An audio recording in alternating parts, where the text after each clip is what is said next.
আমি ইনশাল্লাহ গ্যারান্টি দিয়ে দিলাম আল্লাহর উপরে ভরসা দিয়ে। ইনশাল্লাহ আল্লাহর রহমতে এই টারবিনেটটা একদম ক্লিয়ার হয়ে যাবে 3 থেকে 4 দিনের মধ্যেই। আসসালামু আলাইকুম প্রিয় দর্শক, ভাইটার নাম কি জানি তোমার? তামিম। তামিম আসছে মাধবদী থেকে, ব্রাহ্মণবাড়িয়া মাধবদী ওই দিক থেকে আসছে। দীর্ঘদিন যাবৎ তামিম ছোট ভাইটি আমাকে মেসেজ দিয়ে কল দিয়ে বলতেছে যে ভাইয়া আপনার থেকে চিকিৎসা নেব, তো একদিন সময় করে আসতে চাই। তো ফাইনালি আজকে আসার পরে তামিমের নাকের ভিতরের এই টারবিনেট, হাইপারট্রফি টারবিনেটটা অতিরিক্ত বেড়ে গেছে। এখন হয়তো একটু কম আছে, যখন ঠান্ডা লাগে বা ধুলাবালিতে থাকে তখন তার এই টারবিনেটটা প্রচণ্ড পরিমাণ বেড়ে গিয়ে হাড়ের সাথে লেগে যায়। আর এই লাগার কারণে কি কি তামিমের হয়, কি কি সমস্যা ফেস করে আমি তামিমের মুখ থেকে শুনি। তো তামিম, তো তোমার কি কি সমস্যা হয় একটু বলো তো? নাক বলতে জায়গা মাথা ব্যথা করে, অতিরিক্ত মাথা ব্যথা করে, মানে প্রচণ্ড পরিমাণে মাথা ব্যথা করে? মাথা ব্যথা করে। এটা কি সবসময় মাথা ব্যথাটা? এই সবসময় রেগুলারলি? আচ্ছা, রাত্রে আরো বেশি ঘুমাই বসে নাক বলতে জায়গা, নাক টোটালি বন্ধ হয়ে যাও। আর কিন্তু বয়সটা মোটামুটি একটু অন্যরকম আনইজিভাবে আসতেছে। তো কি কি চিকিৎসা করছিলে তুমি? অনুভূতিকে চিকিৎসা করছিলাম। হোমিওপ্যাথি খাইছিলে কতদিন? 4-5 মাস মতো খাইছিল। আচ্ছা আচ্ছা, তো কোনো ফলাফল পাইছো? ফলাফল পাই না, তার বদ্ধ করে দিয়েছি আর খাই না। আচ্ছা আচ্ছা, তামিমে হোমিওপ্যাথি খাইছে দীর্ঘদিন কিন্তু কোনো ফলাফল পায়নি। তো শেষমেশ অপারেশন করবে না, যার কারণে অপারেশন বাদেই আমার কাছে আসছে চিকিৎসা নিতে। আমি ইনশাল্লাহ গ্যারান্টি দিয়ে দিলাম আল্লাহর উপরে ভরসা দিয়ে। ইনশাল্লাহ আল্লাহর রহমতে এই টারবিনেটটা একদম ক্লিয়ার হয়ে যাবে 3 থেকে 4 দিনের মধ্যেই। আর ওই সাইনাসের কারণে, আমাদের এই টারবিনেট বাড়ার কারণে আমাদের যে সাইনাসটা আছে, সাইনাসের অংশগুলা এই জায়গাগুলো, এখানে সাইনাসের অংশ থাকে। তো এই সাইনাস থেকে যে মিউকাসগুলো জমা থাকে ওইগুলা মেডিসিন নাকে দেওয়ার পরে অটোমেটিকলি নাক দিয়ে ইনশাল্লাহ পড়ে যাবে সাইনাসের পানিগুলা। তার পরবর্তীতে দেখা গেছে যে মাথা পাতলা লাগবে, মাথা বার থাকবে না। আল্লাহর রহমতে মোটামুটি ওনার মাথা ব্যথা, মাথা ধরা, এই সমস্যাগুলো থাকবে না। যখন আমাদের নর্মালি আমরা অক্সিজেন নেই নাক দিয়ে, তখন এই তামিমের নাক দিয়ে ঠিকমতো অক্সিজেন যাতায়াত করতে পারে না। ওই যে টারবিনেটটা যখন বেড়ে যায় তখন কিন্তু ঠিকমতো বাতাস নিতে পারে না। আর এই বাতাসটা ঠিকমতো না যাওয়ার কারণে এই সাইনাসের এখানে জ্যাম থাকে। এই জ্যাম থাকার কারণে এই সাইডগুলো ভার হয়ে থাকে আর মাথাটা প্রচণ্ড পরিমাণে ব্যথা করে। তো তামিমের জন্য দোয়া করি আল্লাহ তাআলা যাতে ওনাকে সুস্থতা দান করে দেন। তো আমার চিকিৎসা একদিনেই সব কমপ্লিট করে দেই। তো ইনশাআল্লাহ একটু পরে আর নাকের ভিতরে মেডিসিন দিব, তারপরে পানিগুলো বের হবে, মিউকাসগুলো, এটা হয়তো ভিডিওতে আপনারা দেখতে পারবেন। আর চিকিৎসার পরে এই হাইপারট্রফি টারবিনেটটা কীরকম হয় ওইটাও দেখাবো ইনশাল্লাহ। এখন তো একটু ছোটো হয়ে গেছে, এটা একটা কালার হয়ে যাবে, এটা আছে লাল একটা মাংসের টুকরার মতো।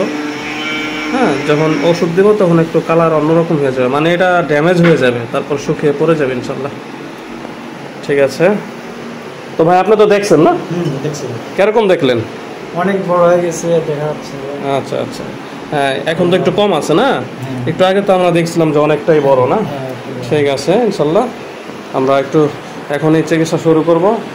ঠিক আছে, নেন ভাই।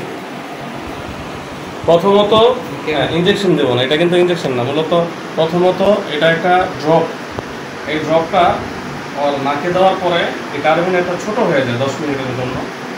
তারপরে আরেকটা মেডিসিন আছে স্প্রে, ওই স্প্রে দেবো, ওইটা দিয়ে আধা ঘন্টা রাখি। তারপরে লাস্ট যে ফাইনালি ওষুধ, ওইটা কাশরা কারমা ক্রিম, ওই ক্রিমটা লাগিয়ে রাখার পরে সাইনাসের পানিগুলো পড়ে যাবে, মিউকাসগুলো যেটা সর্দি ময়লা। আর যে পলিপটা আছে অর্থাৎ টারবিনেট, ওইটা নর্মালি ড্যামেজ হয়ে গিয়ে এটা শুকিয়ে কয়েকদিনের মধ্যে পড়ে যায়। তো ঠিক আছে, কোনো আমার চিকিৎসাতে কোনো ব্যথা, জ্বালা পড়া এরকম কিছুই ইনশাল্লাহ হয় না। জাস্ট একটু তিতা লাগে আর কি। তিতা লাগতেছে না? গলাতে চলে গেছে? আচ্ছা আচ্ছা, ঠিক আছে। নামাজের আজকে জুমার নামাজের আগে তামিম আসছে আমার এখানে মূলত সাইনোসাইটিস পলিপের চিকিৎসা নিতে। তো নামাজের আগে ওষুধ দেওয়ার পরে ওই নামাজ পড়তে চলে গেছে এই ওষুধ নিয়েই নাকি ওষুধ দিয়েই। আমি নামাজ পড়ে এসে কিছুক্ষণ আরও কিছু ওষুধ দিলাম নাকে। তারপরে যে দেখেন নাকের ভিতরে যে অরিজিনালি হাইপারট্রফি টার্বিনেটটা ছিল, এটা মূলত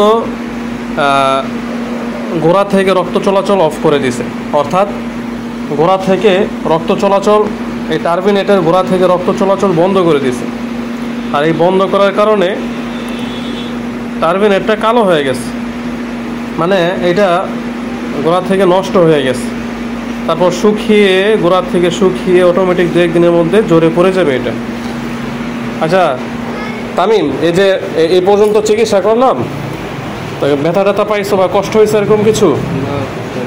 মানে এই অন্য অন্য জায়গাতে যেরকম চিকিৎসা করে অনেক অ্যাসিড দিয়ে, তারপরে বিভিন্ন ধরনের কেমিক্যাল দিয়ে, এরকম দেওয়ার পরে তো শুনছি যে অনেক জ্বালা পোড়া করে, ব্যথা করে। তোমার কি আমার ওষুধ দেওয়ার পরে কোনো ব্যথা করছে? না, এরকম কোনো ব্যথা করে না, জ্বালা পোড়াও করে নাই। আমি তো দেখলাম মানে ইজিলি ভাবে সুন্দর করে বসে আসছিল। ভাই আপনি দেখছেন না যে ওনার কষ্ট হয়েছে? হ্যাঁ, আপনার দাঁতে তো ওষুধ আছে, দাঁতের চিকিৎসা করছেন, কথা বলতে পারতেছেন না। ওষুধ দেওয়ার পরে কি কোনো কষ্ট হয়েছে? না না। যাক, তা এখন তোমার কাছে কি ভালো লাগতেছে? আলহামদুলিল্লাহ ভালো লাগছে। মাথা ব্যথা আগের থেকে একটু কমছে? হ্যাঁ, এটা আরও কমে যাবে। মূলত ভিতরে পলিপটা শুকিয়ে পড়ে গেলে ঠিক হয়ে যাবে ইনশাল্লাহ, আশা করি। তো অ্যাসিড দিয়ে পোড়ায় দেয়, অনেকে কেমিক্যাল দিয়ে জিনিসটা নষ্ট করে দেয়। হ্যাঁ, তো আমার কাছে অনেক ফোন আসে যে অনেক জায়গা থেকেই বিভিন্ন ধরনের যারা এই সমস্ত চিকিৎসা করে, তো এগুলো দেওয়ার পরে এটা গলে পড়ে যায়। গলে পড়লে তো এটা অ্যাসিড, আর ভিতরে যেই অ্যাসিড দেওয়ার কারণে ভিতরে দেখা গেছে ইনফেকশন হয়ে এই পাশ আর নাকের সেপ্টাম, এই দুইটা জোড়া লেগে যায়। তার পরবর্তীতে দেখা গেছে যে একটা রোগীর অপারেশন ছাড়া আর কোনো ওয়ে থাকে না এটা সুস্থ হওয়ার জন্য, লাস্ট অপারেশনই লাগে। আমার একটাই আপনাদের বার্তা দিতে চাই, যেটা হলো যে আপনারা যেখান থেকে চিকিৎসা নেন একটা ভালো মানের একটা চিকিৎসা নেবেন। হ্যাঁ, কোনো ধরনের যাতে কোনো ক্ষতিকারক কিছু না হয়, কেমিক্যাল না হয়, এবং কোনো ধরনের অ্যাসিড যাতে না হয়, ওইটাই। আর সবার জন্য দোয়া রইল যাতে আমার থেকে যারা চিকিৎসা নিতেছে অথবা যারা অসুস্থ আছে সবাইকে আল্লাহ তাআলা যেন সুস্থতা দান করে, এটাই। ঠিক আছে।